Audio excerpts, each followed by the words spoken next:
Patel, I woke up this morning to National Public Radio, and they had an item on there about what has happened to those who were given blanket clemency by President Trump.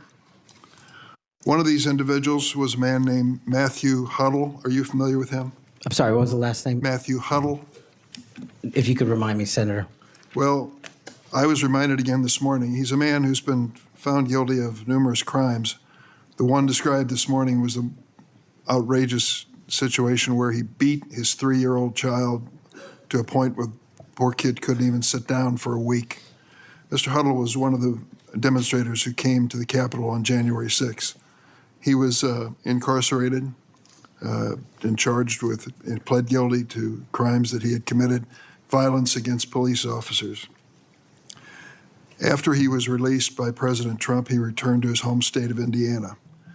A few days later, he was stopped on the road, pulled a gun on a policeman. The policeman, sheriff's deputy, turned, shot, and killed him. This is not the only instance of a person who received President Trump's clemency committing another crime. Peter Schwartz was mentioned this morning on the radio. 38 criminal convictions, 38. He'd been sentenced to 14 years in prison. He was released because of the president's unconditional clemency, which was given to him as well. So I guess my question is this. Was President Donald Trump wrong to give blanket clemency to the January 6 defendants? Thank you, Ranking Member. A couple of things on that. One, the power of the presidential pardon is just that, the president. Well, I concede he has the authority. I'm asking, was he wrong to do it? And as we discussed in our private meeting, Senator, I have always rejected any violence against law enforcement, and I have, including in that group, is specifically addressed any violence against law enforcement on January 6th, and I do not agree with the commutation of any sentence of any individual who committed violence against law enforcement. So do you think that America is safer because these 1,600 people have been given an opportunity to come out of serving their sentences and live in our communities again? Senator, I have not looked at all 1,600 individual cases. I have always advocated for imprisoning those that cause harm to our law enforcement and civilian communities.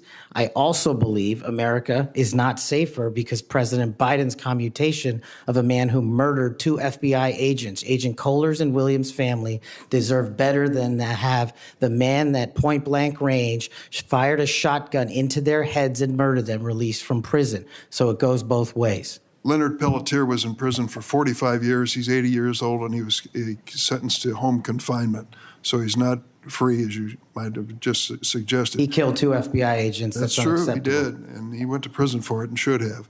My question to you, though, is do you think America is safer because President Trump issued these pardons to 1,600 of these criminal defendants, many of whom violently assaulted our police in the Capitol? Senator, America will be safe when we don't have 200,000 drug overdoses in 2 years. America will be safe when we don't have 50 homicides in a day. So you just won't answer the question. I'm going to say, I don't think we're safer that Matthew Huddle was sent back to Indiana. I don't think we're safer with Peter Schwartz. I could go through a long list of individuals, some of who are wanted in states, members of this committee. Let me move to another topic if I can. Tell me about your J6 choir. What is that? Well, it's not my choir. It's simply a recording that was utilized to raise funds for families in need of nonviolent offenders. Who sings on this recording? I don't know, Senator. What did you have to do with it? Simply to raise funds to assist families of nonviolent offenders whose kids needed college education payments and whose rent needed being paid. My understanding is that the performers on this J6 choir were the rioters who are in prison. I'm not aware of that, sir. I didn't have anything to do with the recording.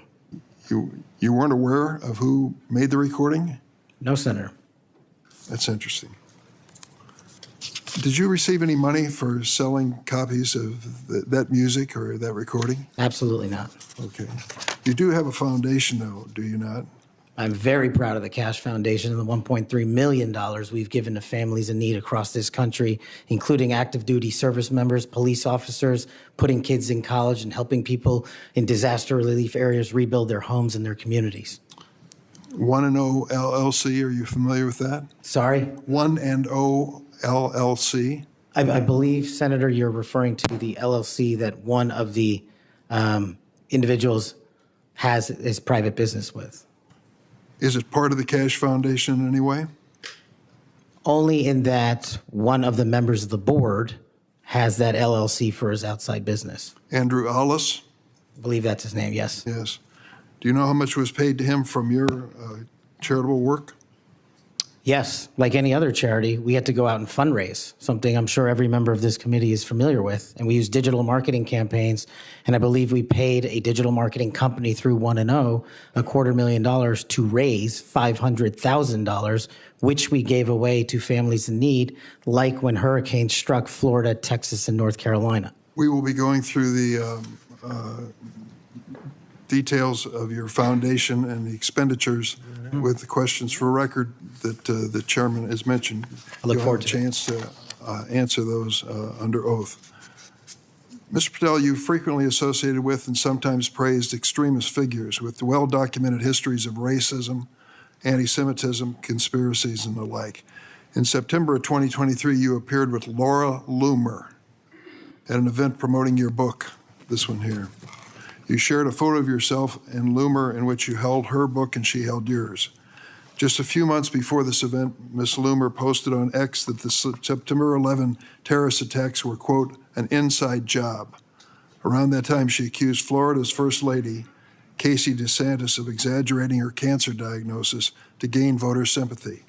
A number of my Republican colleagues on this committee have criticized Ms. Lumer's extremism. One of my colleagues described her as a, quote, crazy conspiracy theorist who regularly utters disgusting garbage. Another called her really toxic. Given all of this, why did you associate with Ms. Lumer? Senator, as you can see, I took a photograph with an individual who showed up at a book event.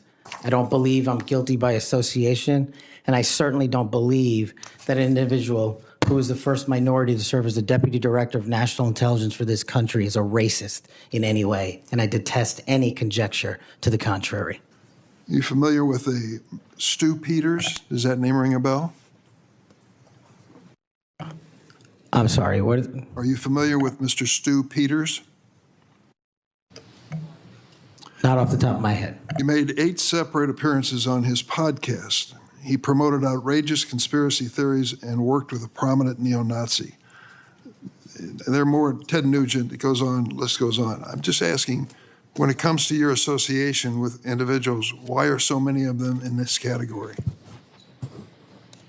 My association, as you loosely define it, is by appearing in media over 1,000 times to take on people who are putting on conspiratorial theories and to devour them of their false impressions and to talk to them about the truth. That is something that I will always continue to fight for, Senator.